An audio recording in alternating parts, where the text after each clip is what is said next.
Shut up, Justin. Today we have myself, Barry, we have Owen, and we have Justin. This evening we're going to go through some of the new card previews, some of the new RPG announcements, and we're going to have a look at some of the recent events, where we think the meta is right now, and what do we think is happening with it. So, what have you guys been up to in the last 2 weeks since we talked last? Justin, how about you? What have you been up to?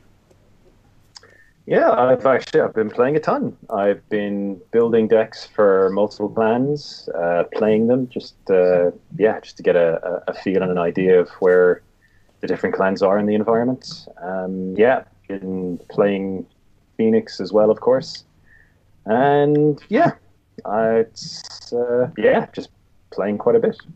So it's been really interesting to see how the power levels have kind of shifted and changed. And and obviously I have a completely biased, skewed, and incomplete picture of what the environment looks like. But it's interesting, a little concerning. Okay.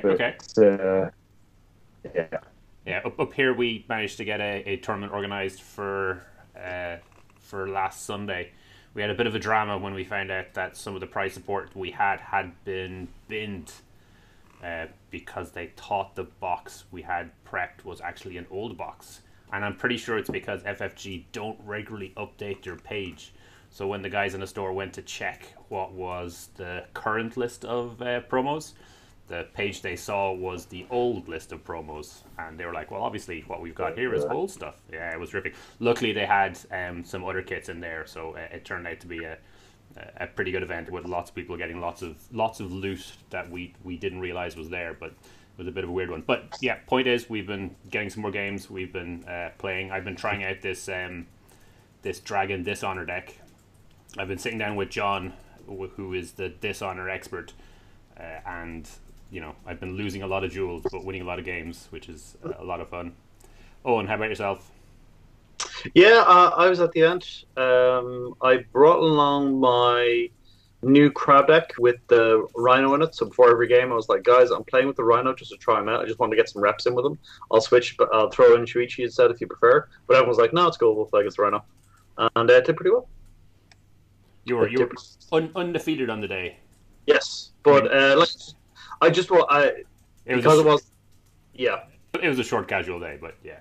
Yeah, so I was just like, I was just asking people to look and say, if it's okay, I just want to try this out and see if it works or not. And it's the Rhino and all the Berserkers and a Lion Splash for lots of military strength pump. Okay. And if it gets rolling, it's pretty scary. I won one game on turn 2 where I smashed the guy's stronghold.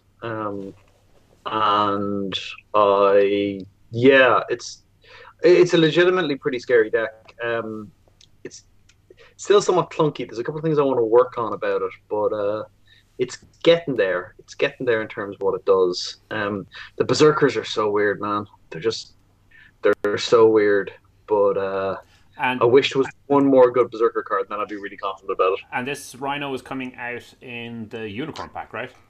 In the Unicorn pack, he's the guy when you break the province, you can react. He's 3 cost, 4 military strength. You can react and declare your next conflict immediately, and it's also a military conflict. So it combines breakthrough with captive audience in one card as a reaction. And he really punishes a bad draw from your opponent on that turn. If you couldn't stop me in my first conflict, well, I'm going again now.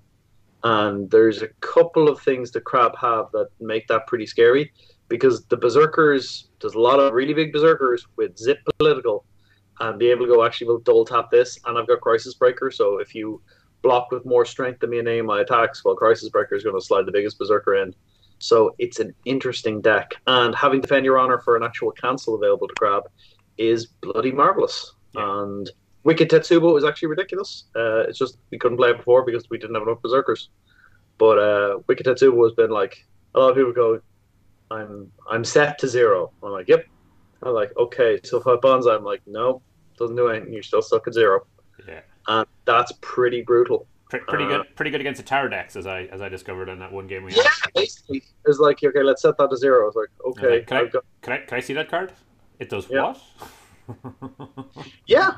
I mean, that's it. If you can cancel it, cool. But if you can't, it's slightly dubious. So yeah, All right, so I think it's got some juice. I think it's got some juice. you're living in the future. So I think the current rumor is we'll be looking at that coming out, the Unicorn Pack coming out around the 28th. I think one of the UK stores had listed the 28th as the release date on that. But we've got a couple other fancy things coming out, our previews for. So we're going to have a quick through some of the news. So the first one we have here is the new Dynasty pack. So this is Bonds of Blood. So I think, correct me if I'm wrong here, guys. I think we're going to hit the Unicorn pack. Are then we hitting the Crane pack straight away afterwards? And then we're going into monthly Dynasty pack releases. Have I got that right? It's possible. We're not entirely sure yet. Okay. It might end up being Unicorn pack, first pack of the new Dynasty cycle, Crane pack, or it might be Unicorn pack, Crane pack, Dynasty cycle, and the World Championship deck's going to come out at some point as well. Oh, yeah, of course. So we're not sure exactly what's coming out when. But yeah, so they're going to have to start doubling up. So we're going to get like 2 releases in a couple of months, by the nature of things. I quite like the fact that they're spreading them out now with the Dynasty packs going across multiple months. Although personally, I quite enjoyed the frenzy that was that one small period when we were getting all the packs out, like the single week or so, or was it multiple weeks over a month. Anyway, let's have a quick look at some of the cards in here, because there are some big ones. So this is the Crane Courtier Duelist, Arbiter of Authority. It's a 2-cost 0/2/2. Action: during a conflict, initiate a political duel. Your opponent may dishonor his or her character to refuse a duel. Otherwise, resolve the duel, bow, and move home the duel's loser. So this is very similar to the Challenger cards that we've had recently. So it's a 2-cost character. It is any conflict. So if you've got an opponent who has low politics, you can drop this guy into a military conflict and then issue that duel. I don't know. It's a good effect, but they can choose to dishonor to refuse. So this is a new addition that we're starting to see appear. Justin, any thoughts on this? Because we have had refusals in the old game, but this is the first time we've kind of really seen it in the new game. Yeah, well, it's the Arbiter has a dishonor cost for refusal, but Crane players are going to be increasingly happy to see dishonored characters across the board from them. I mean, obviously, you've got For Shame, you have Duel to the Death now, which is a super powerful card and an immediate contender for Restricted List of the Future. And of course, Crane also have the option of Steward of Law as well, to drop a Steward of Law in and make this duel effectively unrefusable. So the main strengths of this guy are he is a conflict character, so he can pop into conflicts as required. His stats are not particularly threatening, but the main application for this guy is probably going to be dropping him in, threatening to stymie a conflict, or basically block a conflict for an opponent, forcing them to bid quite high on their honor dial to make sure their guy doesn't get bowed and sent home, while you bid low and effectively pay 2 fate to steal 3 or 4 honor from them. So yeah, I think this is more a dishonor style of card than it is a practical card. But but again, there could be some mind games involved in this guy where the Crane player is quite happy to bid high and just block a conflict. So he's definitely interesting. Definitely interesting. Mm-hmm. And the fact that he's a duelist as well means that he helps support a range of cards. So yeah, he's fine. He's fine. He's not at that kind of top tier power level, I don't think, but yeah. I think he's absolutely serviceable.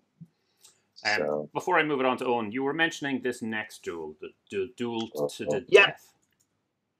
So give us a quick talk and then pass it over to Eoin, Justin. Okay, so Duel to the Death is a 1-cost event which says action: during a conflict, initiate a military duel. Your opponent may dishonor his or her character to refuse the duel, otherwise resolve the duel and discard the duel's loser. This is it's I think it's a huge power card. It's incredibly powerful, in fact, and I think it has some really, really awful implications for competition in terms of tower building in dueling versus dueling decks, and actually just in general for the game, for characters that for expensive characters that you want to have around for any length of time. Again, it's got a dishonor cost for refusing the duel. There are a lot of ways now for Crane to make that difficult or impossible. They can dishonor you prior to a duel to the death, either with for shame or some other effect. They can drop a Steward of Law in to make the duel unrefutable. And this basically just wipes a huge amount of value off the board in one shot for almost no investment, or at least no significant investment above and beyond what your deck was already trying to do if you're a tower dueling deck. Yeah, you gotta out-tower the other tower. Yeah. So I mean, the implications this has in mirror matches is basically your tower has to be the biggest tower or you've lost the game. And that is a shocking design decision, in my opinion. So yeah, I really don't like this card. This card will be on the restricted list very, very quickly, I think. And the fact that the type of duel, it isn't restricted to a specific type of conflict. It isn't restricted to duelists only. So this is just a straight out bully card that is going to cause some real problems. And yeah, it's I'm not entirely sure what they were looking to achieve with this card in the environment. So, but well, yeah, there's more to say about that once we get on to kind of Phoenix and the state of Phoenix at the moment. But anyway, yeah, don't like it. Super powerful, ridiculously powerful card. Terrible design, in my opinion. Not good for the game. So, over to you, Eoin. Yeah, it's so we've been waiting for the actual, hey, why can't we kill people cards? And here they're coming. We've had a few before, but this is the lethal battle duel that people have been asking about for a while. And this is a really strong card. I'm looking at this one and going, cool. I was looking for one of the splashes for Berserkers is Crane, and there's a lot of good solid cards in there, but you've got a suite now for Crane where you can run 3 Steward of Law, you can run 3 Duelist Training, which is the bow action if when you military challenge or military duel, and you can run two Duel to the Death, and that's pretty nasty if you've got Berserkers, because hey, Crane are going to have to work to bully duel a military duel effectively. Berserkers really don't have to. Crab have horrible stuff they can play, like Spreading the Darkness. I mean, when you do stuff like I'm going to spread in the darkness and now I'm going to start throwing out duels, that can make certain things very, very awkward to deal with. So I'm a big fan of this card in terms of power level. Like just in the terms, like this could be restricted.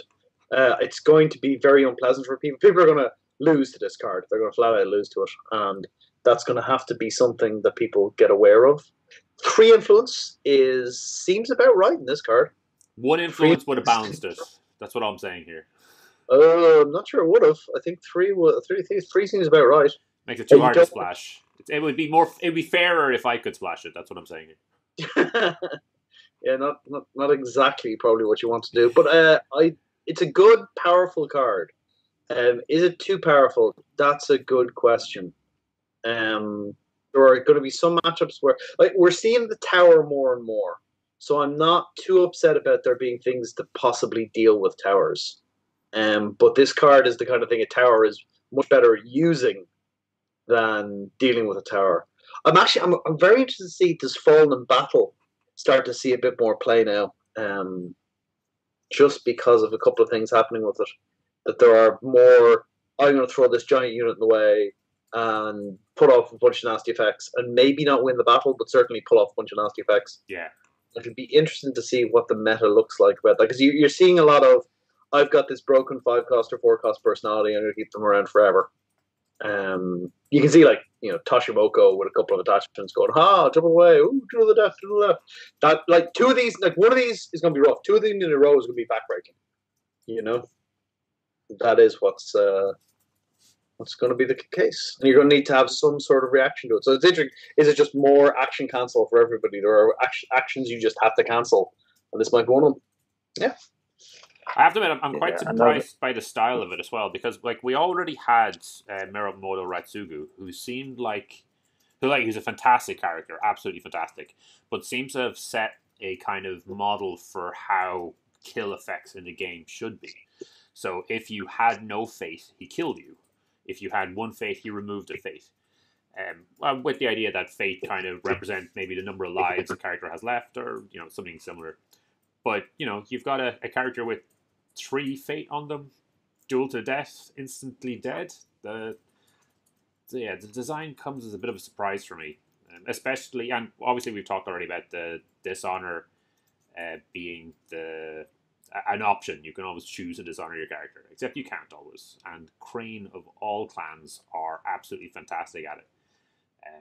And the current deck that I'm running is the Dragon Dueling deck. And as more cards come out like this, and especially as we hit the Crane pack, more and more I kind of expecting Mirumoto's Dice Show to just be lifted over into the Crane side, and anything that the Dragon are currently doing is just going to be done better by the Crane Dueling. So yeah, it's I mean, another thing that's worth bearing in mind is that Crane now have Duel to the Death and Noble Sacrifice, which are 2 straight-out kill cards on top of the new Shigenja they're getting, which allows them to lock out characters from attacking and defending. And they also have the bird, who can also shut out people from attacking you. So there is the basis of an absolutely brutal control deck there, where they just clear your board and then you never get to interact with another character for the rest of the game. So there are some real warning signs. Obviously it depends on how the rest of the environment develops and the other cards that enter the environment around it. But I mean, do we really want to be on the receiving end of games where you play your stuff and then turn 2 or 3 your board gets killed and you never get to take another meaningful action for the rest of the game? I'm not keen. And obviously the flip side of that is we don't want a pack that's going to go straight into the binder and never get played. We want actual cards that we're going to play around with and have some fun with. So it's a delicate, tricky kind of balancing act between environment shredding and just sitting in the binders and never seeing play. Can I mention one minor thing really quickly? Go for it. I'd like to say that I'm really happy that they've done something we asked about, and they're putting flavor text on all these cards. So most of the cards in this pack have flavor text. Ooh, so good spot. Yeah, that's nice, and it's nice that they're doing that. Secondly, minor quibble on Duel to the Death. I like the art, but is the perspective really weird, or is that just me? It does look like the Crane guy is about 2 feet taller than the Lion guy, but yeah, it's a little strange. It's a little peculiar, all right. This is the Crane artisan's rendition of the scene rather than necessarily the reality. Absolutely. Or perhaps this is actually the Lion's rendition of it. The Crane was 7 foot tall, and there we were, a hair over 4'10", and I don't know, but yeah, the art on that is a little strange, all right. And like the Crane guy appears to have his knee up or his leg up on, I don't know. It's very. He's down on the slope, but it's still taller. I'm just saying, this guy's still taller, and he has. Yeah, and he's. Plus, you got to admire the Crane guy's moxie as well. The pure calm of just casually leaning forward, elbow on thigh, straight into the drawn sword of a Lion clan warrior. Yeah, but I guess that's just how the Crane roll. That does not look like a classic Kikita style draw. Anyway, it looks like it's gonna be fun. All right, we've dispensed with the crazy cards. Let's move on to something a little bit more reasonable. Earth becomes Sky. So Owen, let's you take this away before Justin explains why it's totally fine, not a problem. Okay, this is an Earth spell, Earth Become Sky, 1 cost, Earth roll only. Hey, it's a good Earth cost spell. Yay. Fabulous.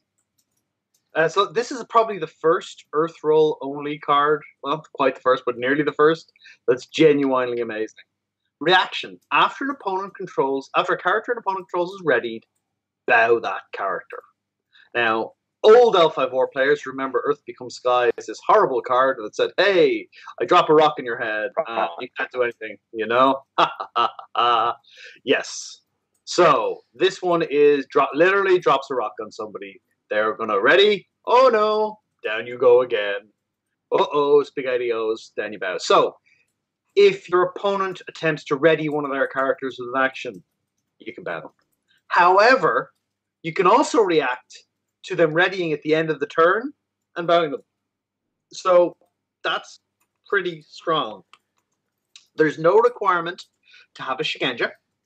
There's no requirement to have a character at all. All you need is an Earth Roll and Splash Phoenix, and you can play this. And it's a really powerful effect. Given the towers, given everything like that happening, be able to go, you know that tower that really annoys me? I'm just going to bow that character. Now, even though it's a spell, it doesn't combo with Kunasawa because it's a reaction, right? Correct. So there's at least no double use. It's also only 1 influence cost.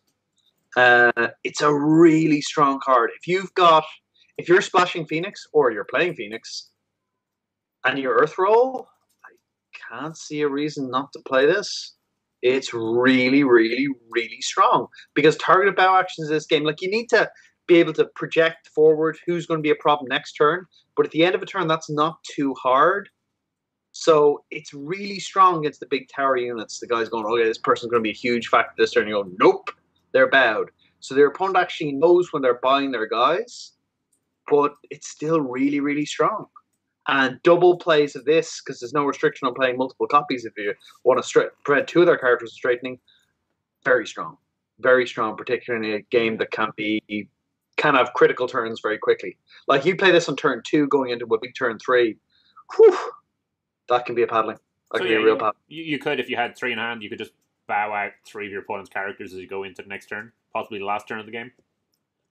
Yeah, easily. It's very strong. Very, very strong card.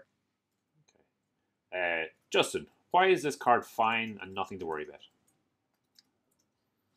There is, because it's Earth Roll only. That's about the only justification. This card is super good, ridiculously good. One thing I think that's become very clear in the previews that we've seen is that FFG are still super desperate to speed up the pace of this game. Like the Rhino is ridiculous and can lead to incredibly quick games. Cards like Duel to the Death are going to end games. Wait! Effectively. Hold on. What? I know we're slowing the game down, but we're going to duel. So take out your dial and put it to a number. And all right, reveal dials. Now you can go on. Carry on. Yeah. But if that 5 seconds means chopping the next half an hour of the game out because you just lost, that's speeding up the game. So I mean, and again, like the Rhino is going to speed things up. Duel to the Death is going to speed things up in terms of just ending the game effectively much, much sooner than it otherwise would have. Yeah. Earth Becomes Sky is another one of those cards that is simply going to potentially blow a person out because they're not. I mean, Earth Becomes Sky at least has a bit more interaction because, ready effects are available, and I presume will become more powerful once this enters the environment. But even so, like it's another blowout card, or potential blowout card, because as Owen was saying, it can prevent characters from readying at the end of the turn. So it's this huge board control element that is very, very cheap and very, very easy to put into effect. It's incredibly powerful. And Earth Roll only is, I mean, without Earth Roll only, this card would be an instant 3 of. This card would, I mean, even given the almost degenerate level of, Phoenix cards in general, this card would still see automatic play as a 3-off. It's that good. So yeah, it's very, very strong card. So yeah. But that said, it's a card that could see quite a bit of play. I think certainly at the moment in Scorpion Ninja. I think this card feeds directly into, Shinobi, Scorpion Shinobi. I think this feeds directly into what Shinobi want to do, which is control their opponent's board, and then use covert and all their other dirty tricks to run circles around people and blow up their provinces. And this really helps in that with basically no investment beyond 1 influence cost and 1 fate, which is a tiny cost to pay for the return that it offers. So yeah, it's a super good card.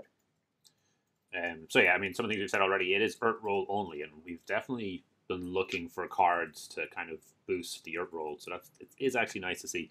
One thing I will say about this is it is very clearly telegraphed. So when you draw this in, turn 2, probably not going to be able to play it till the end of turn 2. So it's not going to help you much in the turn you draw it. It's really going to be helping you the turn after. And you'll have to obviously have that fate left over from as an investment into the next turn, as it were. And your opponent then goes into their dynasty phase with full knowledge that that character is bowed out and is not going to be straight until the end of that turn. So I kind of think of it like if I was comparing it to Muramoto's Fury, which is 1 cost. You can only do it on the defense, but it does bow and send home. But you do it that turn, it's a little bit more of a blowout, more of a shock. They go into that conflict hoping that, with that character, and then all of a sudden that character gets bad, whereas with Urt becomes Sky. So I think it's a fantastic card, but I certainly think people are maybe overestimating it a little bit. But yeah, it looks super good. All right, Tadaka. So Tadaka for Crab and for Phoenix. Obviously, the current Tadaka is absolutely amazing. So I'm imagining Phoenix aren't going to be particularly interested in playing Conflict Tadaka. No. How about Crab? Not remotely. Do Crab have the Shigenja for a disguised? Kind of. We've got 1 3-cost Shigenja, 2 4-cost Shigenja, and a 5-cost Shigenja, plus the Maya Mystic, of course. You can, although some of those are unique. You're not going to be replacing Kuniyori with. He rips off his face. It's a skull underneath. No Shigenja double team. So this is a Crab, and only Crab and Phoenix can play it. Yeah. It is disguised Shigenja. He's got the same Tadaka staff line, which is reasonable. The 2 Glory is a bit of a double-edged sword. The 5/3 is, hey, it's on staff for Crab, which isn't quite as good as we'd like, but hey, it's not bad. Now, Disguised is a really potent effect. We'll have to see if Crab get any more Shigenja to use. But, I mean, if you've got something like you've used up your Kuni Witch Hunter for the turn, they're out of fate, and then you'll actually, I'm going to bring in Tadaka now as a ready character. That's double duty off that. And because we've got a 4-cost one, he's only costing you 1. Now, he's only there for the turn unless they had some fate on them, but that's not bad. Now, his action is... it's interesting. Random discard is interesting. So long as you've got 1 character in your Dynasty discard pile, you remove 1 or more of them, look at that many random cards in your opponent's hand, choose and discard 1 of those cards. His effect is actually pretty strong. Even if you've only... Yari's very strong, and Yari's effect is just effectively that, but you have to lose an honor instead of remove a character in the Dynasty card pile from the game. Yeah. This one is stronger. You can go, I'll remove 3, I'll look at your 3 cards, and I'll pick and discard 1 of them. Choosing and discarding a card from your opponent's hand is pretty effective. So if Crab got 1 or 2 more 2-cost or 3-cost Shigenja that were good, yeah. And if we get, the ironic thing is Crab are probably going to lose their Earth roll short because the new rolls are going to cycle in. Yeah. But if you look at these two, you could be kind of looking, you know what? If we've got a few more Shigenja, there might be a bit of a deck here in terms of a kind of a hand control-y, dishonor-y deck. If you ignored the disguise trait, just ignored completely, just a 5-cost conflict character, would Tadaka still be a decent option for Crab? He's not a bad option. We like Yari a lot. Now, Yari is better than Tadaka, but Tadaka is a conflict character, and you can't ignore that. Yeah. Yeah, maybe. There's a style of deck that might be able to do it. You really want nearly a big money deck from. If you could get that kind of crab, recycle your guys for extra fate deck working, like with Taka and the Isuki Broker, which has proved tricky to get working. Yeah, you desperately want that deck to work. I keep trying it. It's nearly there, but not quite. Nearly there, but not quite. Having a 5-cost bruiser in the conflict deck to go wham, big dog, and now I start discarding more cards in your hand. That's kind of nice. So maybe not quite yet. I don't think, not immediately, but I can see him hanging around the binder waiting for his time. And hey, Yari's in the background of the character art, which again is nice. There's a lot of world building going on here about this. This is the tale of Tadaka in the Crablands working with Yari and stuff. There's some nice stuff going on here. So I'm a fan. So, Justin, the ability here is to remove dead characters, presumably from, the underworld, and he's got Yori in the background. Is this some form of necromancy? I certainly hope so. I don't know. I don't know exactly where the flavor is coming from on this, but I don't know. I mean, the Kuni investigate zombies and such like, which shamble around the wastes. Maybe it's a reference to the work that Tadaka is doing in the Shadowlands. So who knows? Who knows? And what would it take to get this version of Tadaka into the Phoenix decks? Oh, pretty simple actually. The other version of Tadaka would have to be banned. That is the only condition under which this Tadaka should see play in Phoenix, while the other Tadaka is legal. Would there be an option of maybe 2 Dynasty, 1 Conflict? No. Dear God, no. No. Like, I mean, the thing is that, like, Dynasty Tadaka is an actual broken character. Like, he's broken. There's a really strong argument, which at this stage I honestly support, that he should just be banned. And while you have a character that powerful, there's just no way you should consider playing. I mean, like, Conflict Tadaka, Disguised Tadaka is certainly pretty cool, but he's nowhere on the, like, he's not. The thing is, like, Tadaka isn't even as good as Kachiko, and Kachiko is a good character, but she's not a world breaking character or anything like that. Yeah, whereas she doesn't make Dynasty Tadaka is. No. Whereas Dynasty Tadaka is literally a world-breaking effect when he hits the table usually. So yeah, he's great. And if Dynasty Tadaka were to get banned, I could absolutely see this version of Tadaka seeing quite a bit of play in Phoenix actually, because they have enough non-unique 4-cost Shigenja in Prodigy the Waves and Master Kisei Toshi that are tournament staples, that he would regularly be hitting the board at 1 fate. So yeah, I mean, and effectively a 1-shot 1 fate 5/3 that can wreck your opponent's hand. So yeah, he would see playing under those circumstances, but until then, no, not a hope. All right, not a hope. All right, let's see what else you have. So we've got Soft Skin, and we'll probably rush through some of these cards. I think this is the last one, is it? Yeah, this is the last one. So it's a 2-cost poison. Attached character cannot ready unless its controller discards the top 3 cards of his or her conflict deck. So yeah, more discard for the Scorpion. They definitely seem to be pushing them down a particular route. And then 2-cost for this. Doesn't seem great. I'm not particularly impressed, but hey, maybe they'll get that discard deck working at some point. Just not today. Go on. Okay, one of the weird things about card games are there are single issue mill players who just want to play a mill deck. I don't get it, but they just want to play a mill deck. And that's fine. Except that milling people out in this game doesn't win you the game. It makes them lose 5 honor when they reshuffle. Yep. So if you're dishonor already, cool. But, it seems a weak strategy. It seems the 2 fate cost is egregious. And there's not even a stat penalty. Couldn't it have a stat penalty at 2 cost? Couldn't it be -2/-2 or something? And then it's got that additional rider. So yeah. It is actually a pain rather than just, hey, I've got a mill 3. Like, if you're playing against a dishonor deck, you're going to start drawing one card a turn, so you're not going to be milling through your deck after a while. So, yeah, and if mill ever does work, then people are just going to drop in one karmic balance, and all of a sudden you're shuffling your card back into your deck. So problem gone.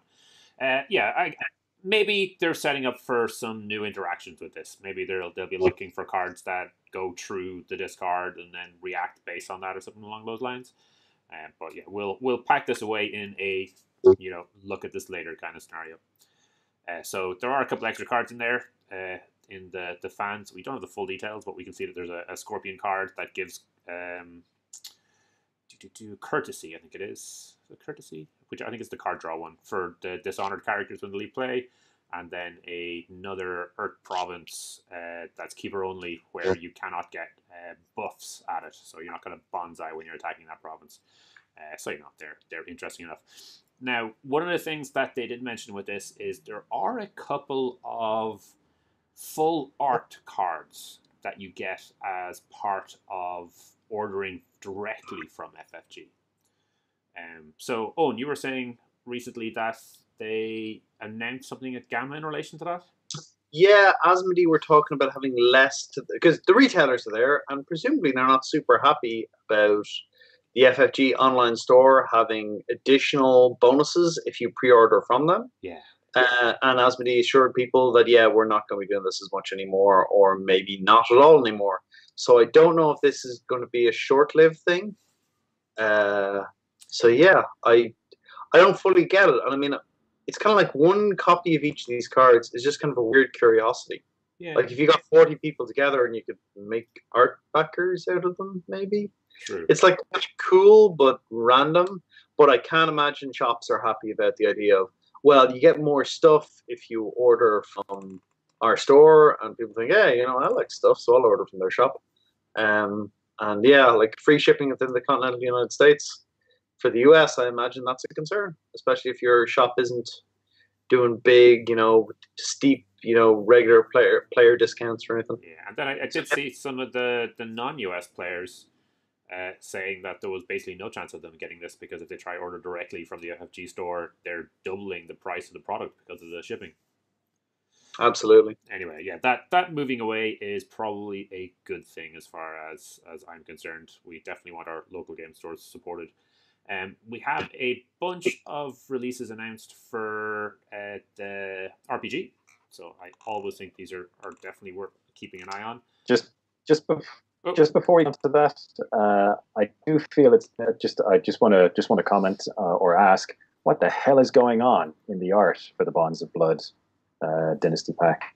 Like that does look like someone stabbing a sword through a giant chicken, right? A giant skeletal chicken. I presume it's meant to be a dragon. Yeah. I'm not sure. I don't know what's going on. But what is happening in that picture? Wait, which picture is this?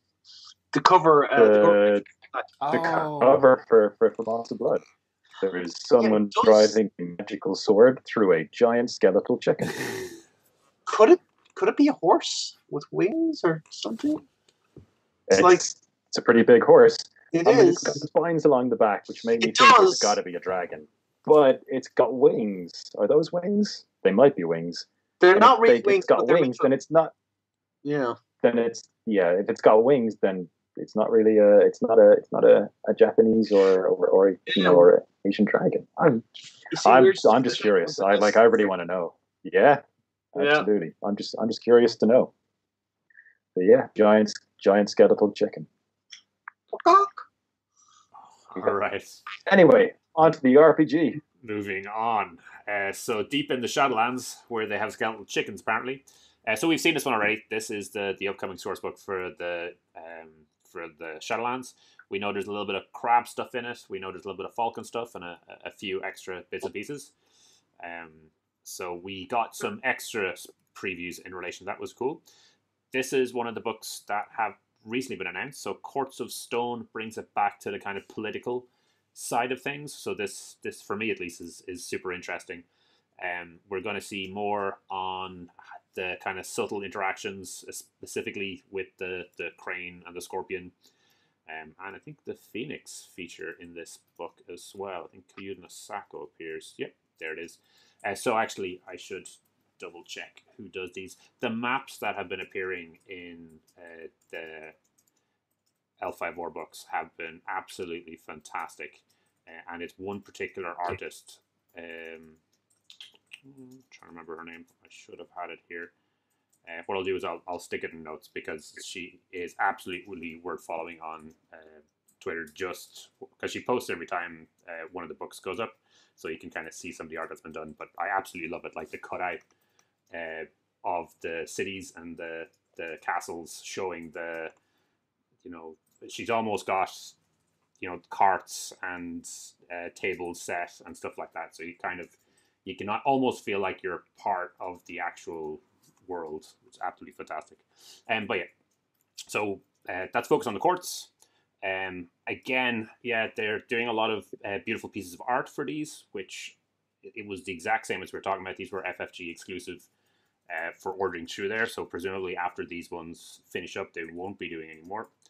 The other one that they've started doing is they seem to be releasing an adventure with each of the packs, or each of the books that they release. So this is Winter's Embrace, which is the story pack that goes along with the court book. I think this is Yoritomo on the cover. Let me see if I can find him. It certainly looks like an unmasked, or what an unmasked Yoritomo might look like. Yeah. But it could be a...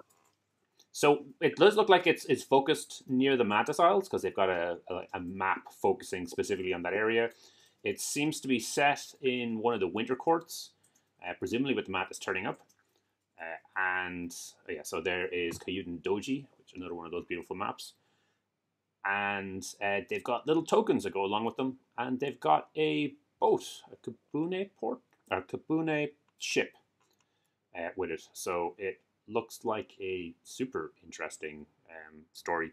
We know from like the intro adventure and some of the packs that they've released, or I keep calling it packs, some of the books that they've released, that the story is developing a little bit through the RPG as well. So if you're like me, you're deep into the story and like keeping abreast of everything going on, it is definitely worth checking these out to keep up to date on all of the happenings. Do you guys have anything you want to add on those? No. There's some interesting stuff going on with the the maps are lovely. Definitely, there's some interesting stuff going on with the let's do an adventure for court stuff. Let's do an adventure for Shadowlands stuff, and then doing a Shadowlands book at the same time, a court book at the same time. So yeah, it looks good. Looking forward to it. It's interesting they're putting kind of tokens for sort of pseudo map based shenanigans. Yeah. Which isn't usually a big thing in L5R. Like tactical combat isn't a huge thing, but it's useful for people from a representative point of view of here's where my character is, there's where your character is, and that's a good thing. So I mean, L5R can always do with a couple of good adventures, even if you're like maybe going, maybe I'll play the old edition. Hey, adventures are always good. There are some interesting little changes in the lore that's popping up as a result of stuff like Emerald Empire, where you can actually cleanse Shadowlands Taint now, which was something that you could only do using a Kuni ritual that destroyed the Kami in the area. So they're kind of saying, look, it's not inevitable that Rokugan will eventually be taken by the Shadowlands 1 inch at a time.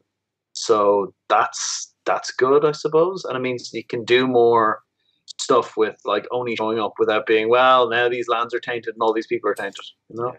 Yeah. That's probably a good thing. The Shadowlands dynamic in a story is particularly nightmarish when you think about it too much.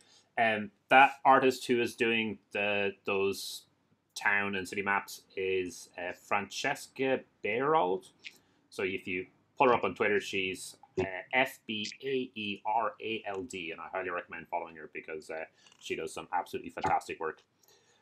All right, so that's the RPG stuff. So those are all the releases that are coming out. The next topic I want to get into, I guess it's a bit of a hodgepodge of stuff because obviously we're kind of playing our own decks and working through our own idea of where the meta is going. But we also have a bunch of elemental championships that have gone down. So we've had 15 appear since Children of the Empire released. So it's a decent spread. Now the Hidden City Rollers, Simcoff in particular, has done some absolutely fantastic work in compiling it all. So I just want to pull out some of his numbers, just so we can kind of get an idea of what's been going on. This one is the chart is a bit tricky to explain, I guess. It's a cumulative figure, so it basically is just showing the percentage of what clans have actually been winning events as it goes along. So really what we're interested here is the final breakdown. The final percentage is at the very end, because this is the part on the far right shows the total percentage across the entire period. So this one here that we're looking at is the Scorpion clan pack period, which has been pretty wild. It's like the 12th of January all the way up to February. So, I mean, it's even a bit before that, I'd say. So we've been looking at kind of 2 months, essentially. But in it, we can see, initially Lion didn't get any wins, and they've started kind of creeping in with 1 or 2 near the end. Phoenix have a decent, they're looking at over 20% of the victories. Crane, probably looking at 10, and then kind of numbers go down after that. Then we look at what's been happening with the new pack. So Children of the Empire came out. Obviously, this is a much more compressed time frame. So you're looking at the 16th of February up to the 9th of March. In the first day of the set being legal, we had 2 events. One was won by Lion, one was won by Dragon. And then after that, you started seeing the Phoenix games increase and increase and increase. So at the end of that, so to date, out of the 15 games that we've had, it has been... it's been 8 Phoenix wins. It's been 3 Crane wins, 1 Dragon, 1 Lion, and 1 Scorpion. So, Justin, you're the Phoenix player. Are Phoenix off the chain, totally dominating, wrecking the environment? Yeah, I think they are. Okay. So the issue, as I see it, there may be others with, I don't know, more experience who have a clearer or different idea. Essentially, what Design have done is Design have given Phoenix unparalleled tools to control both conflict deck and Dynasty production. So for conflict control, they have Tadaka, they have Master Gisei Toshi, and they have some very, very strong draw tools of their own.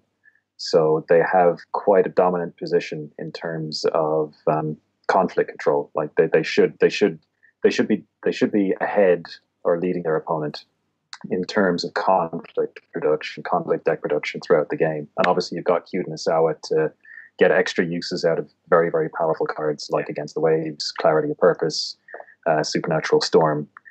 And then on top of that, Phoenix also have effectively unparalleled tools for controlling Dynasty production. And those started, I mean, we've seen Phoenix play Consumed by Fires for basically since they got the Secret Rare. But now with the addition of Isawa Ujina, Phoenix can have a 2-pronged approach that will punish an opponent no matter what they do. So if you invest fate and cards into a character, if you like building towers, then your tower is going to get consumed and you are going to lose all that value. And if you do not build a tower, then Ujina hits the board and basically you take a huge hit in terms of your tempo, because Ujina just starts blowing characters up on your board, which becomes very, very difficult to deal with. And this is on top of the standard kind of pressure that Phoenix can exert, which can be fairly extreme at times. So Phoenix are, they simply have the tools to dominate both sides of the game, effectively. They can dominate on resource generation, and they can dominate on conflict card. play. And that's a really dangerous combination to have. So they're not unbeatable. From the games I've played, I think Crane splashing. So basically, what you really want is you want to have an innate counter spell that works outside of conflicts, which is Crane Scorpion. And then you want to have Yoga Kikuyo, who can be played in conflicts. And that gives you an ability to shut down the huge power plays out of Phoenix. So I think Crane and Scorpion are positioned to do quite well against Phoenix. And in terms of Phoenix, the other thing we forgot, of course, is Kuramori under the Stronghold, which means that even if you do kind of blitz out of the gate and break down a Phoenix player's provinces quickly, most blitzy decks then run into Kuramori, which just switches them just forces them to win on their weakest conflict type, which it can be, pretty difficult. So, I mean, Phoenix just have tools to cover almost all the bases at the moment. As I said, I do think Crane, Splashing Scorpion, and Scorpion themselves have a strong setup to beat Phoenix and can do very well against them. But as I said, I've been building and playing other decks. So I've built and played Dragon, Scorpion, Crane, Unicorn, and it feels like you're playing. It doesn't feel quite like you're playing a different game in the way that, Launch Edition Scorpion felt like you were playing a different game to other clans. But certainly when you're playing clans now, you're looking at your hand and looking at your board going, this is unbelievably weak compared to what Phoenix are doing. Like the level of Phoenix power is a significant step above what other clans are capable of at the moment. And it's a real problem. There are going to be significant restricted list additions and or bans to remedy this, unfortunately. And that is, it seems to be regrettable that that's kind of where the restricted list is heading at the moment. It seems to be as much a design tool as it is a tool for kind of fixing a few things that sneak through. So how did we get here? How do we get here? Because I did similar to you. I put together a Phoenix list. I put together a Phoenix deck, and there's very little change in it there's very few of the new cards. Ugina makes it in. I think that's it, isn't it? Nothing else. And I mean, he's a fantastic character, but you could survive without him. No, Ugina is really important because Ugina is the card that introduces the damned if you do, damned if you don't dynamic. So, like I was saying, like if you're in a position where you're investing heavily, like if you're building a tower, like you put 4 or 5 fate on a guy, and this is going to be your guy, this is your tower for the rest of the game, then you get consumed and you lose the game because of it. If you don't do that, and if you're going kind of on a wider board, just putting 1 fate or maybe no fate on characters, then Ugina arrives on the board and just starts, the Void Ring gets claimed, and all of a sudden, all your kind of 1 fate and 0 fate characters start popping off the board. And, so Ugina clears out the small guys. Ugina clears out. Yeah, Ugina clears out kind of the trash, if you want, or characters on low. And the thing as well, like Ugina has an invisible on him as well, because if Ugina is on the board, you cannot buy like a 3 or 4 cost character with just 1 fate on them, because if you do, that character is just leaving the board as very very soon. So you're in a position where, like, when you're buying expensive characters, you then have to actually load them with more fate, which then just puts you in a position where you're going to get consumed and destroyed. So it creates this really, really awful dynamic when you're playing against Phoenix, where you just simply have no efficient out in terms of like how you build a dynasty board, because no matter what you do, you're going to get punished. Yeah. So you mentioned the restricted list, but the restricted changes didn't actually impact the Phoenix deck directly. That's correct. Is this purely the Scorpion? Is it purely the Scorpion? I'm not sure. So Scorpion essentially, we thought they lost, or many people thought that Fate Worse Than Death was going, but after some testing, it's actually a Forged Edict that's gone. So Fate Worse Than Death is in the successful Scorpion decks, and Forged Edict is out. Yeah. And, Phoenix has often had a poor matchup against Scorpion, a lot of times due to kind of glory issues and getting Dishonored being kind of poor for them, although that's not always the case. is that matchup. Is Scorpion kind of drifting down the ranks? And they're certainly not gone. We're seeing them in a lot of top 4 tournaments. Is that what's given Phoenix? Yeah, oh no. No, Scorpion definitely aren't gone. I don't know. Certainly it's a contributing factor. I'm not sure. It's not the sole factor by any means. I mean, Phoenix have been quietly building a set of grossly overpowered cards that just synergize with each other unbelievably well. I mean, if we go back to the last set of stats that Simcoe put together for the previous, we can see that Phoenix did come out best out of the Scorpion clan pack period. So they're slightly, not massive amount, but they are slightly above. And obviously we're kind of sitting on a lesser number of figures. And actually, this final slide that I have here that just shows all the events. These are all events that were children legal. I've cut all of the others out, and any of the splashes that are blank, we just don't know what they are. And then similar with the attendances that are blank. So a couple of interesting things on this that I think maybe we haven't really kind of factored in yet. The first is that last year, in this same period, we went from the WarpCon, and then there were no events from WarpCon until the Paris Kotai. That was the gap. All of these events that we're talking about here are all elemental challenges that didn't happen last year. So I think a lot of people are looking at this scenario where Phoenix, have a significant majority of events and are beginning to get worried. We're already hearing calls for, this card should get banned, this card should get restricted. But arguably, we were in a similar situation a year ago. It's just we didn't have the same ramp up for organized play. I think absolute credit to Asmodee Organized Play for getting these elemental challenges out. They've been a massive success. It is absolutely fantastic to see events popping up every week essentially at this stage. But the events we're also looking at are relatively small. We did have the Madrid event, which was 79, which was massive. And we've had a couple of other decent ones, like there was one in the US at 33, a couple of 20s, all good numbers. But it isn't an unprecedented situation. It's just we're getting kind of to see it in more of a blow by blow analysis rather than the long stretches of time we had before. Owen, what are your thoughts on it? I think one of the big changes is it's simple stuff like Phoenix are relying on consume by 5 fires a lot for big economic advantage. Scorpion needs to counter that by playing Forged Edict. They're no longer playing Forged Edict, and they're often replacing that with Censure. But Scorpion are going to struggle to get the favor against Phoenix unless they get it with the 3 cost.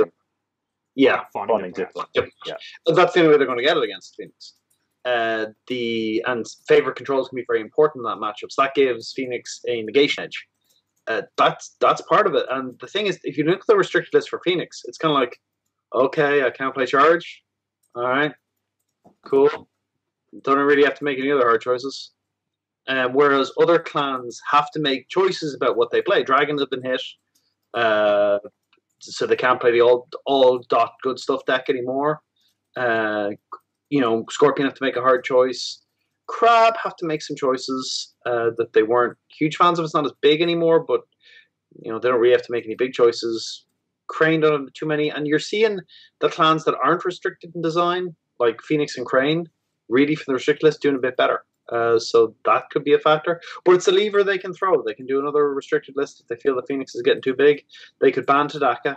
I think that might do something. Tadaka is this really negative play experience.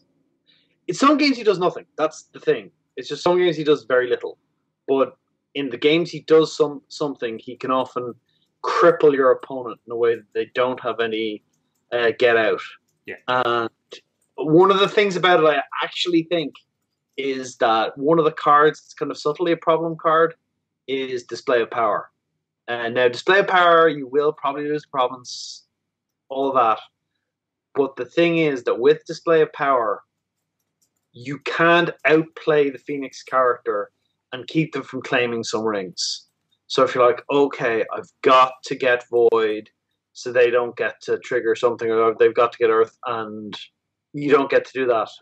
They get to Void you, or they get to Earth you, or they get the control of the ring, so Tadaka switches on, and that's tough. They also, I think, Phoenix got the best of the one costers with a conditional stat bonus. Yeah. In the character that's got +2/+2 for one ring. Ethereal Dreamer. Yeah, which is she's ridiculous. Yeah, she's incredible. Which is actually pretty important. And the suite of great 4-drops they have, the lack of good 3-drops is mattering less. I think some better cheap people has helped out with that a lot. Another pass to restricted list, maybe we'll see. I mean, the thing is, what's probably going to happen is the Unicorn packs going to come out, and Unicorn are going to be a little bit better, and the Crane pack's going to come out, and I think Crane are going to be ridiculous with Uji. I think Uji fits into any deck, and that's going to be... Hold on to that thought, because I think we're already beginning to see some changes. So you mentioned A Fate Worse Than Death being played and Forge Edict going out. The Black Moon Games winner, the Scorpion that came out on top. So Ian Fight, that was a Kyuden Bayushi, super interesting deck. We'll make sure to link Simkoff's list. Actually, it's linked on Imperial Advisor. If you look at the Kotai list, I link off to it then, because the work he's doing, tracking all of those, is beyond the madness that I'm used to with just the Kotais. But it's a super interesting deck that takes Scorpion in a different direction. It actually has a lot of the Shinobi stuff in it. But it's playing 3 Forged Edicts. Could that be, could that Scorpion deck be the one that beats the Phoenix deck? Yeah, I mean, the thing is, to beat the Phoenix deck, the dynamic you need a cancel that you can reliably play outside of conflicts, and you need Kikuyo that you can play in conflicts. So what Phoenix are doing is they're looking to set up a situation where they've got the Master Gisei Toshi on the board. They lock out a ring, or they choose a ring with the Master Gisei Toshi, which means that no cancels can be played during that. Yeah. No events can be played during that, no non-spell events. And then they go in and they consume you, and there's nothing you can really do unless you've got Kikuyo who gets around that. But if that's the case, and they know that, then they will simply play Consumed by 5 Fires out of the conflict. They'll play it out of conflict, because Kikuyo can only be played during a conflict. So you need to have a situation where you can counter things both in the conflict and out of the conflict. Otherwise, you're getting consumed. Yeah, I can see he's playing a censure as well, so he's certainly got the options for cancelling. And Phoenix are playing cancels of their own, so you're up against. But in terms of kind of reliable dynamics that can put the Phoenix player into a difficult position and disrupt what the Phoenix deck is doing, that seems to be the strongest option so far. So I don't know. So we'll see. But yeah, I mean, it could be a case that Phoenix force Forged Edict back into the environment as a means to combat their strategy. Similarly, we're looking at 3 Crane victories, including the Shogun Eric Balhus, who won in the Belgium Elemental Championship. So in the last 5 events we've had 3 Crane, 2 Phoenix, and a Scorpion. Yeah. And again, like my understanding of the meta and the environment is far from complete, but from what I do understand of it, it's Phoenix and the clans that can beat Phoenix, or the clans that can most easily beat Phoenix. Yeah.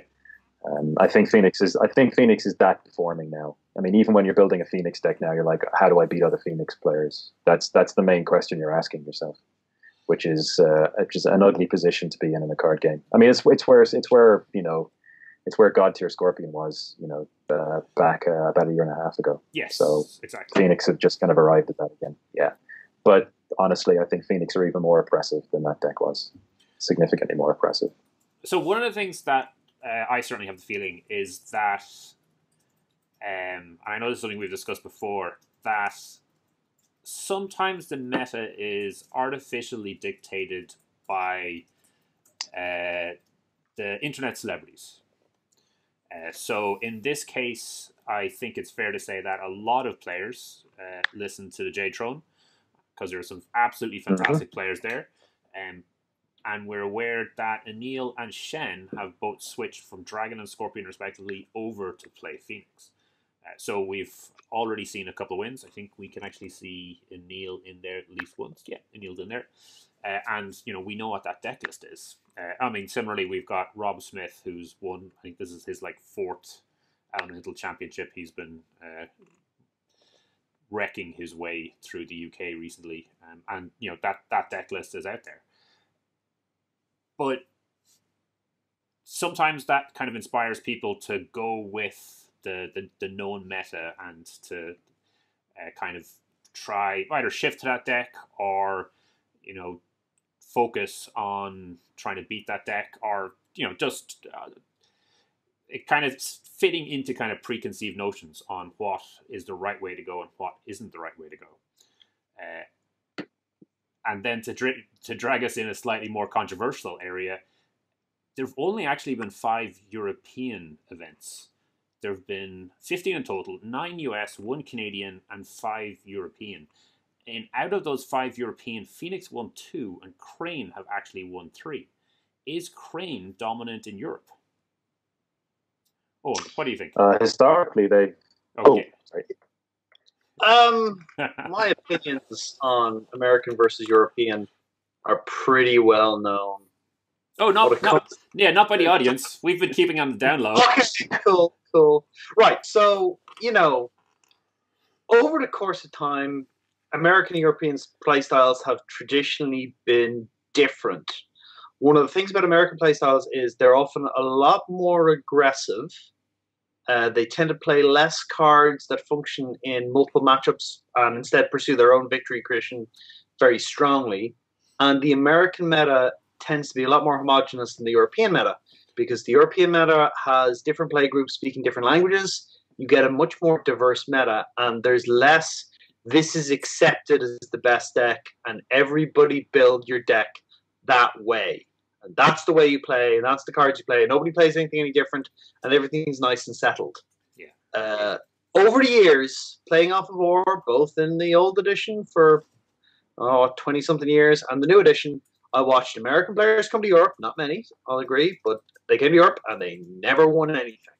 And I watched European players go over to America and they won Worlds all the time. They won Gen Con all the time. They won big tournaments all the time. So the idea that, look, it's unsettled which play group is better. No, it was settled a while ago. It could change. They could come up with some big ideas and, revolutionize how to think, revolutionize the play. But it's a bit like, the American soccer team is as good as any European, country soccer team. Well, it's as good as some of the European soccer teams. Not all of them, It's the way it is. So those are some fighting words, but I think there's a little bit of context to it. Come at me, bro. Show your work. So I think it's fair to say that the media resources of the English-speaking L5R community are vast and far-reaching. I don't know, but I suspect that we might have some Spanish and some French podcasts and media sources. I know there's a particularly good Madrid group that's regularly stream games that you could check in on, but it's obviously all in Spanish, so I don't really have any idea what's going on. Spanish were traditionally massive spoilers. They were always playing something a bit different, and you'd often groan if you're taking on a Spanish player, going, "Oh God, what strangeness am I going to be playing against now?" And we can see that in. But they were great. They were great, absolutely great, but they play completely differently to us. So you'd be like, "Oh God, what madness will I be taking on?" But I think this goes. I think this plays very much into what you were saying about languages. And I think that's actually, bizarrely, I think it is a strength of the European environment, is that you do have pockets of players that really don't communicate with each other. So you don't have as homogenized an environment. Now, to pour a little oil on Eoin's stormy waters, I will say that from my point of view, from my observations, is that, there was an old saw years and years ago, which was Americans play to win and Europeans play not to lose, and that was kind of the fundamental difference between the two kind of groups. And certainly in my experience, and even in personal interaction, American players tend to focus on absolutely maximize the efficiency of what their deck does, Yeah. like relentlessly.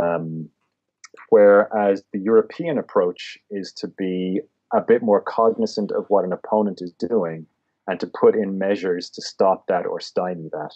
And that was absolutely the case in the early days of L5R, like of old L5R. It was one of the most it was blazingly apparent when you took a look at how the two different kind of player groups built and played. I think kind of they converged a bit over the years, but it's really interesting to see that I'm pretty sure they weren't great long words, actually. Sorry, yesterday. I'm pretty sure they were said long before. But anyway, neither here nor there.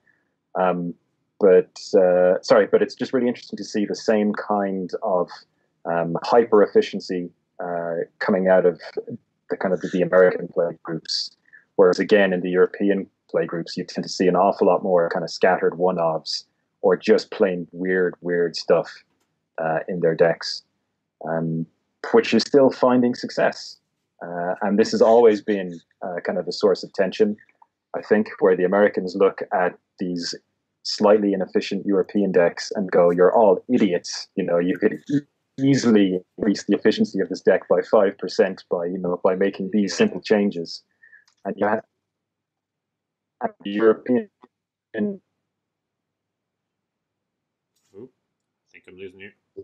I remember a couple of years ago in the L4 card game, one of the best players at the time, Andrew Ornatov, was smashing everybody around the States, and they were playing a Spider Breeder deck whose whole point was to make lots and lots of really cheap zombies and win the game that way. Okay. And he came over to big European event, Lyon, in like the World Championships that year to Europe, and he's kind of like, "Yeah, I'm pretty confident I'm going to do well."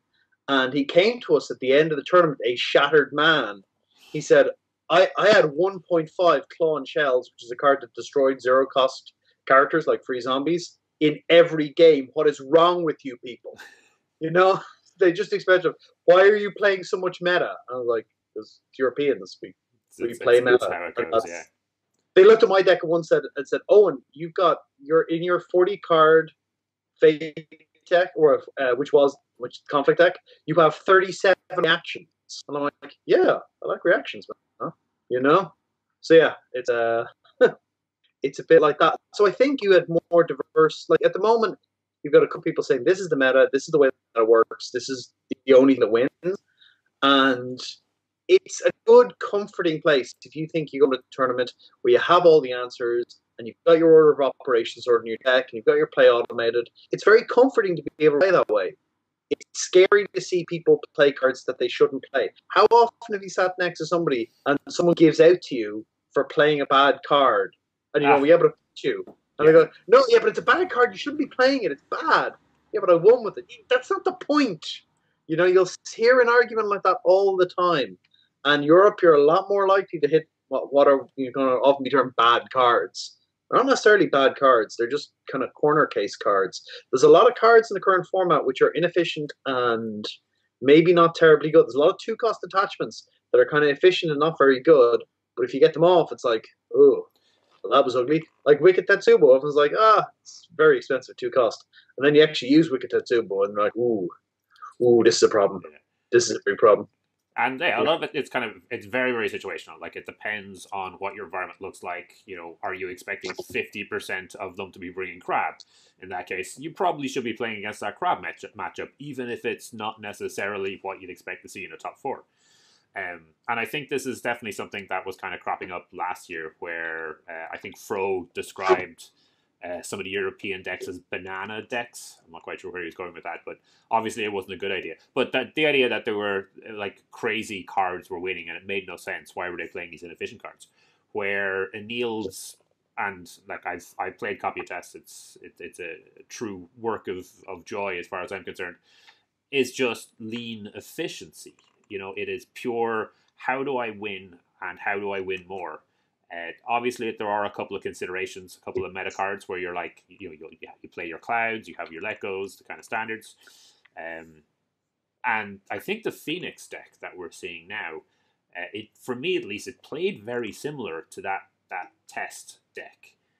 And it's really, really focused on winning, on taking provinces, getting the job done, and it's also got a similar playstyle. At least it feels to me. The way I've been playing it is the easy turn one, accumulate your resources, and then go in for a stronger turn two that's going to last throughout the rest of the game, and then play that kind of economy play.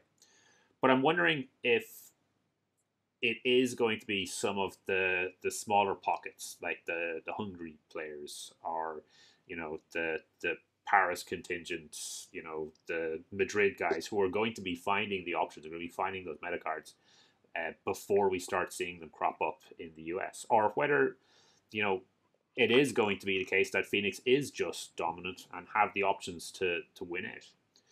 We're coming up to the Paris Kotai in 2 weeks, is it? I think it's pretty close. So I think this weekend is Paddy's, and then I think the weekend after that is actually the Paris Kotai.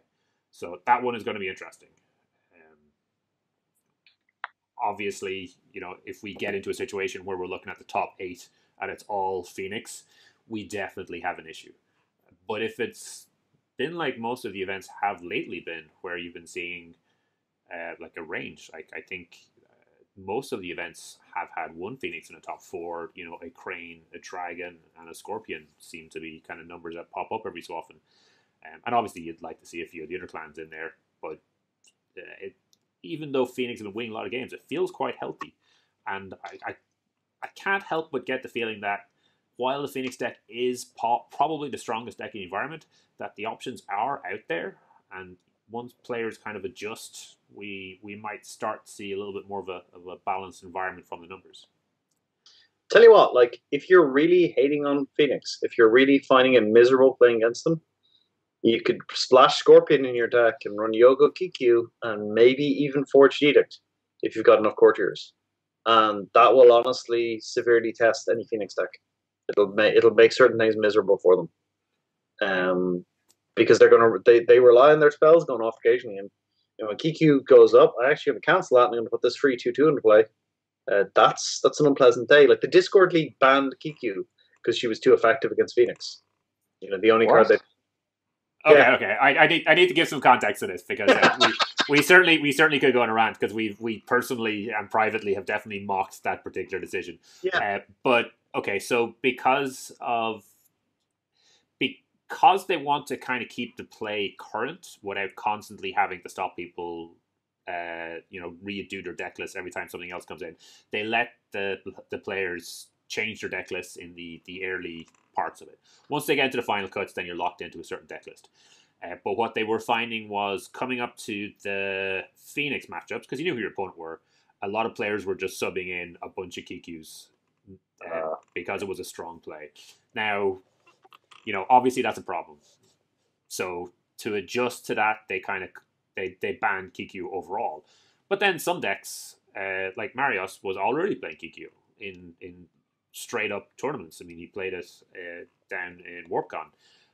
So all of a sudden his matchups are suffering against that Phoenix deck, even though he would have been playing it naturally. And then everyone's playing Let Go against Dragon. Why are they playing Let Go against Dragon? Or the Crab matchup particularly. You want your 3 Let Goes and you want your 3 Mia Mystic. And like, there are meta choices that you're already making that are kind of similar to that Kikyu decision. So, which is why some people were criticizing. But I kind of understand the point. But yeah, it's certainly an interesting one. But it does suggest that Scorpion might be in a strong position. They just need to shift their deck style again, and maybe to, I think, was it Ian Fight's options, and go with that Shinobi style deck, which no one is expecting.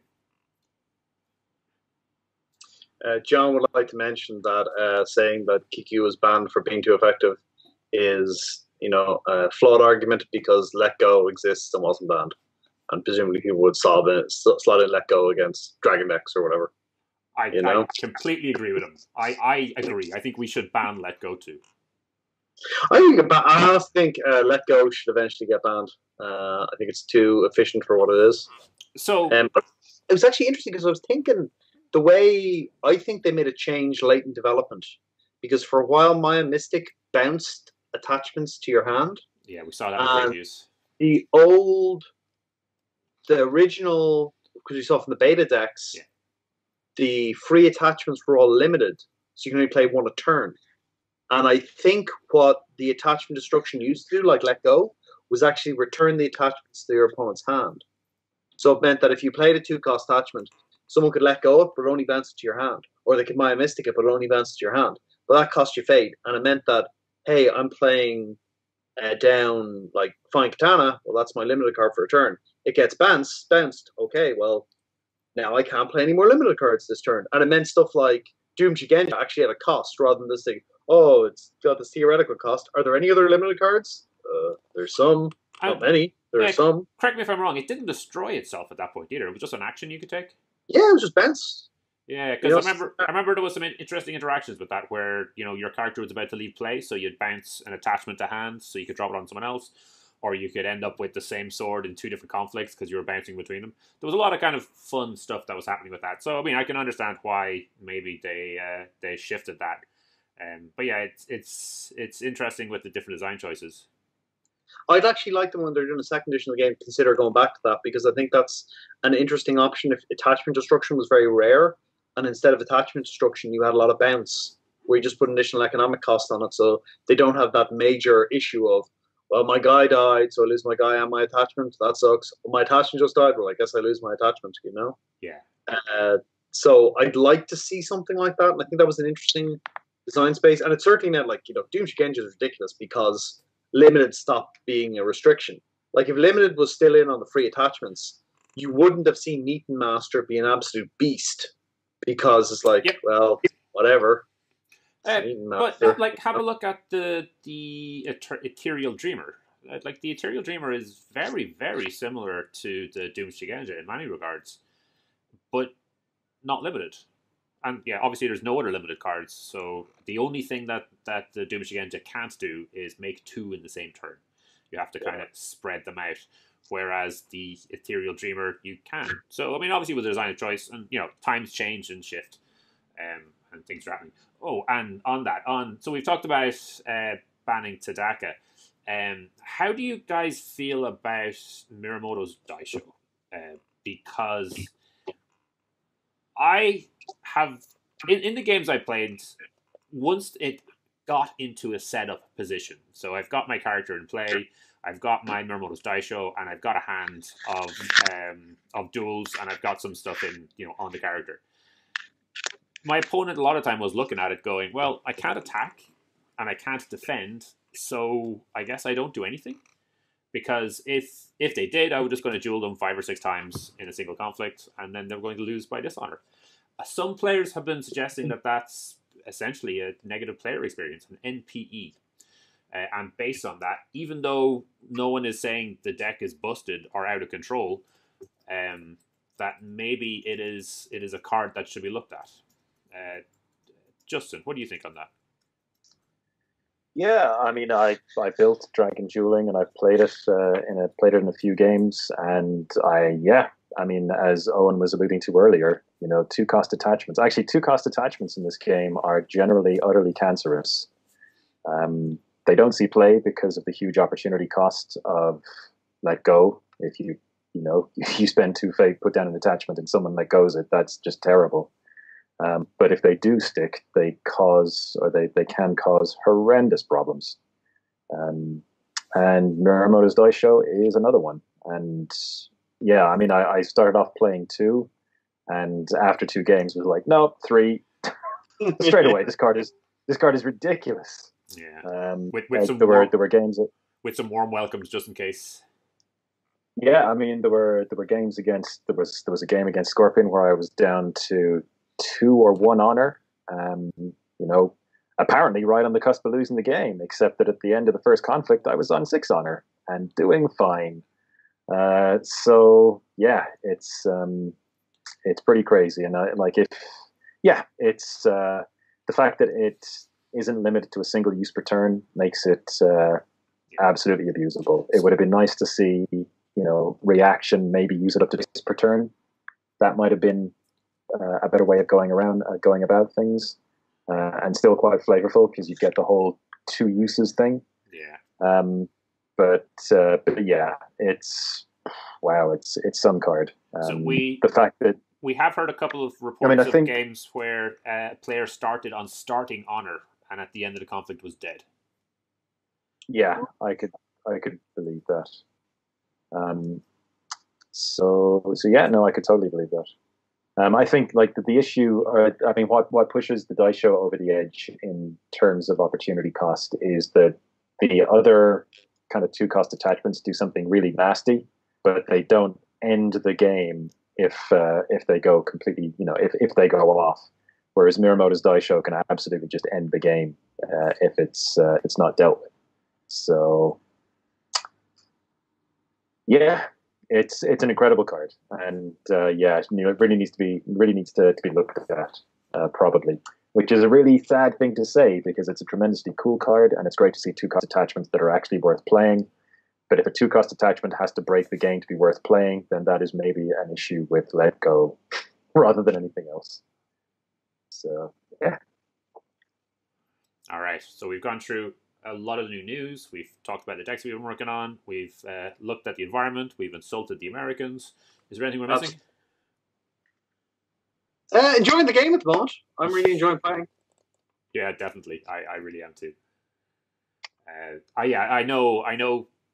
It obviously feels like Phoenix are in a really strong position, but at the same time, there do feel like a lot of different decks that we can work it. So, I mean, I'm also looking, I haven't put it together yet, but I've certainly been toying with the idea of a monk deck focusing on the humble and enigmatic magistrate, which I think makes a mess of the Phoenix numbers, and, drop as much covert and as much straighten actions as I can in and see how that works. Yeah, and there are other options in there, so there's definitely space for exploring. There is. So, I mean, as I said, I think the issue with the Phoenix deck, particularly, again, in reference to the good old Broken Scorpion days of yore, is that it has a dynamic available to it that no other clan has available. And it's one that it's resource domination. It's exactly the same as the Scorpion deck. It's a resource domination deck, but it does it in a much more oppressive and broad kind of manner. So I genuinely do think Phoenix are a problem, and I'm not sure how you fix them. I'm not sure how you out scheme them beyond the kind of things we've already mentioned. I mean, I'm sure there are options, but they need to be looked at, I think. Yeah, bunch of cancels. Play your clouds. I'm relying on good omens to get me past those 5 fires. Have some voice of honors to surprise cancel. Yeah, but I mean, it's a template to beat, which is actually, it tends to be a nice thing. You can sit down with a deck, and if you have no limitations, you're like, the sky's the limit. I have no idea what to do. But when you've got one deck to beat, and you want to beat Phoenix, it's a lot easier. Yeah, it is. In 2 months, we're all going to be complaining about Uji being insane. That's what we're going to have. Yeah. In 2 months, we're going to have everyone complaining about Uji, bringing us back to the buy one guy, then pass first in the Dynasty phase, and then make everybody for super cheap because you can't dishonor the jerk. Yeah, and I mean, Crane look really strong already. I mean, they're winning events. I haven't seen any of them start splashing Mirumoto's dice show, but I certainly could envision that, and that's kind of a terrifying idea for me. And they're about to look into some new cards. Do we think Unicorn are going to be able to push it up? I mean, they're not doing as it's not like the dark days for them, but they're not in the top 4, right? The Rhino's a big ad for them.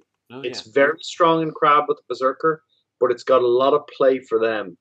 What they kind of need to do is find a way to make sure their cavalry reserves lands, and I'm not sure how they do that, but they really want that to happen. They really want to get their cavalry reserves cast if they're going, "Roar, thunder of hooves, I'm going to take me provinces," They really want something. I don't know if they have that trick yet. I think they're more interesting. They're more competitive than they were. Like they've got a lot of cool toys. They just got a big pile of new cards. And surely there's something. Yeah, And the new Stronghold. I am going to get very upset if the new if the new 6-cost character they have doesn't actually work, because there's a concern that based on rulings he won't work. Oh, explain that one. John, how does it work again? John will tell us now in a second.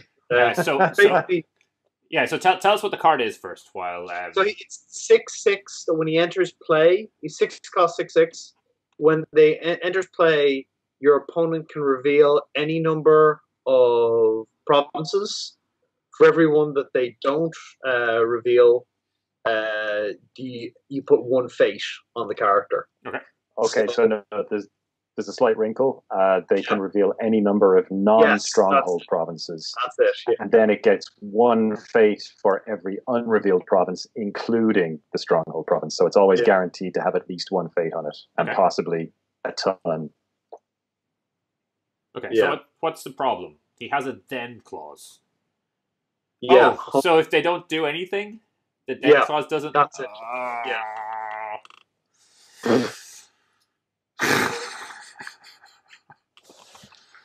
Okay. So presumably he'll get a functional errata or something to say, no, he works, does not work.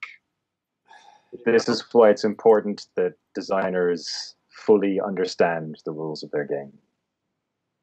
Yeah. We're not sure that so they can avoid as, rules, but they should just hire John to yell at them, because he's going to do it anyway, so skip the middleman, which is us.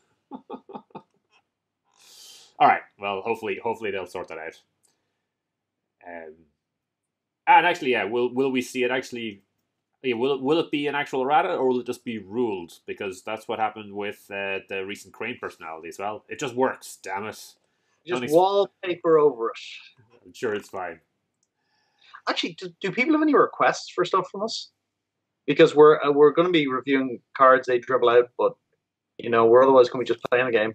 Do people have any requests for stuff they'd like us to do? Well, we'll let the chat answer that, because I do have a bit of a delay on the thing. One that's all been popular is looking at decks. So one of the things we might do is actually sit down and start doing some deck reviews. That might be just sitting down and building, the Dragon of Thunder deck, building that unicorn or that rhino crab deck, and I don't know. Do Phoenix have any building to do, or is it just perfect as is? I think there are definitely. I think in Neil's deck, that version of it is a fantastic blueprint. I do think you can. I mean, you can do the European thing and just throw in a bunch of one-offs here and there and tweak it up a little bit. I really like 1 copy of Hante in the deck. I've played a few games with it, and when he turns up, it's beyond backbreaking. But yeah. It's the most efficient version of that deck for sure. And I think that was a consortium. I definitely believe that Anil was involved, but I think it was a bunch of different players that were working on it. So it wasn't just the one. Oh yeah. But he's already won a few tournaments with it, so that's how these things work. All right. Any thoughts on the chat? They're talking about judging events. And we have some decks tossed up for us to take a look at. The Tsunami Smash from Awesome Scouty. Looks like it's a smash to your face Phoenix deck, all out offense. Oh, so it's a line splash instead of... Yeah. It's always interesting. So then it's just the me and Mystics as the only way to deal with... They got hand to hand. Hand to hand. Oh, it's got hand to hand. Hand to hand. Yeah. Okay. Lions are much more attractive splash. Yep. And then my Ancestor's Strength. Ooh, that's interesting. It's a great political buff. That's the big thing it has. And it's actually really much stronger in Phoenix in some ways than it is in Lion. Particularly because, hey, you can reuse it. Yeah, I mean, and you've got a 6/6. You've got the big dumb bird that you can Absolutely. just copy onto your tiny little 1/1 Shigenja. Yeah, and make them enormous. That does look like a lot of So, fun. A lot of pump in this deck. A lot of pump. yep, it's a very angry deck. Again, are we talking about this deck? Because I mean, if you want to, you can. We're into like almost 2 hours at this stage, but I got nowhere better to be. So. We're like the old days, the all or nothing days, 2-hour days. Yeah, indeed. As I said, like just looking at it quickly. I mean, I won't go into it in any great depth. I would certainly automatically include 3 Shrine Maiden in any cute and sour deck. She, 1/1 conflict characters are amazing. She digs you towards your key cards, which are my Ancestor Strength, as well as picking up other power cards like Storms, Displays, the whole works. Benton's Touch isn't a super great card. I'd strongly consider walking away for this deck because, again, the other part of your combo is the bird, Bishicho, so you want to dig toward that as soon as possible. And it's also got combo potential with, oh my god, you're not playing Charge. Oh, wow. Okay, so you're playing against the waves and not Charge, which is actually perfectly reasonable. Wait. No, he's playing Tadaka instead of Charge. Oh, sorry, Tadaka. Sorry, I'm back in the old days. Okay, so that's a different take on things. I would still play the 3 Shrine Maidens, however. So yeah, on Shrine Maiden, I've heard a couple of players suggest that Shrine Maiden is a problem because of the completely random situation where basically you pop 3 spells. Yay! Or even 2. Like the spell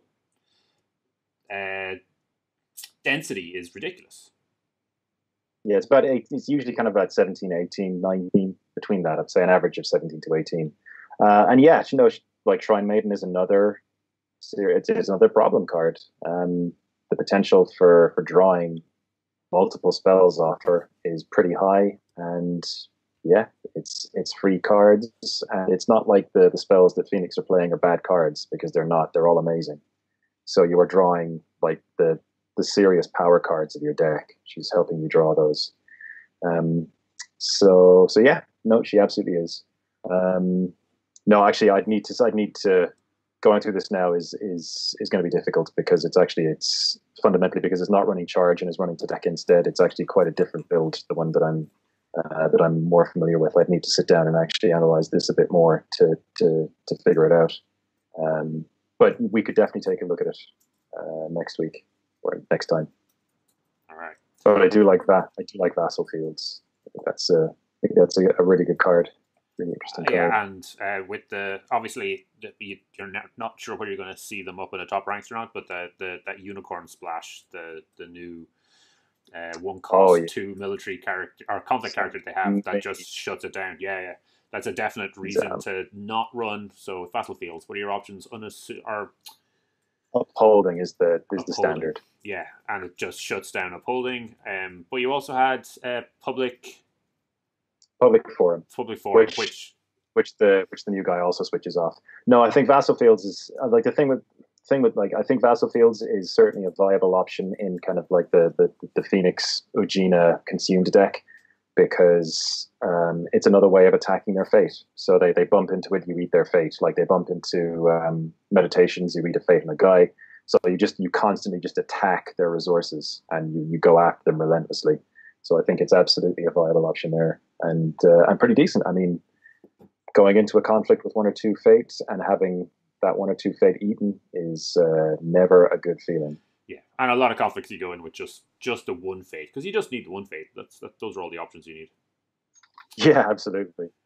But yeah, we definitely take a look at this next time. But as I said, I'd need to sit down and actually analyze it a bit more to see exactly why the choices have been made.